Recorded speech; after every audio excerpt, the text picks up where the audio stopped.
इंदापूर तालुक्यातील पिटकेश्वरमधील जिल्हा परिषद शाळेची दुरावस्था झाली।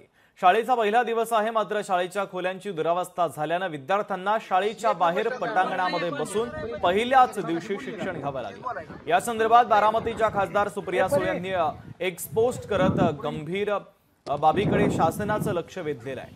लवकरात लवकर या ठिकाणी लक्ष देऊन सुधारित उपाययोजना कराव्यात अशा सूचना देखील देण्यात आलेल्या आहेत। मी तुम्हाला जबाबदारीने सांगतो, मी स्वतः फोन केलात मोहिते साहेब,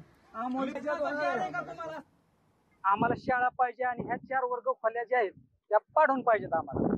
परंतु प्रशासनाच्या दिरंगाईमुळे कुठलंही झालं नाही। एक दुःखद घटना घडली की आमच्यातला एक मुलगा 3 जागेला हात फ्रॅक्चर झाला, त्याच्या अंगावरती भिंत पडली। म्हणून आज शाळा भरायचा टाइम आला तरी शाळा आम्हाला मिळाली नाही, किंबहुना त्या पाडल्या पण नाहीत।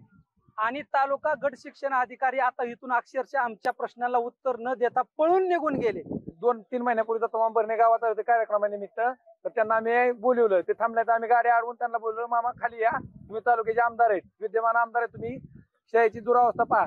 तर मामा म्हणले आता नाही येणार मी, नंतर बघू, ह्याला सांगतो त्याला सांगतो।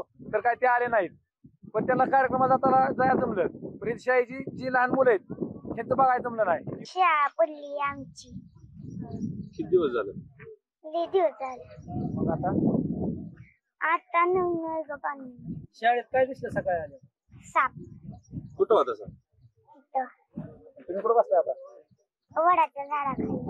4थीला आम्ही ह्या वर्गात बसत होतो तेव्हा तो वर्ग ढासळला होता, म्हणजे थोडक्यात पत्रा बित्रा सगळं हे झालं होतं। अजून पण त्या वर्गाची तशीच परिस्थिती, त्यात काही नवीन केलं नाही, म्हणजे त्यात कोणी दखलच घेतली नाही काय त्याची। हा, आमच्या अध्यक्षांनी पत्रही दिले पण त्याची काही कोणी दखल घेतली नाही। आणि कालची गोष्ट म्हणलं तर मी इथं आमची एक शिवांशू म्हणून भाऊ आहे माझा, त्याला घालवायला आलो होतं तर इथं साप दिसला मला। म्हणजे ही लहान लहान मुलं जी आहेत ना त्याची बाहेर बसतात, त्यांच्या जीवाला म्हणजे खरंच धोकायचं।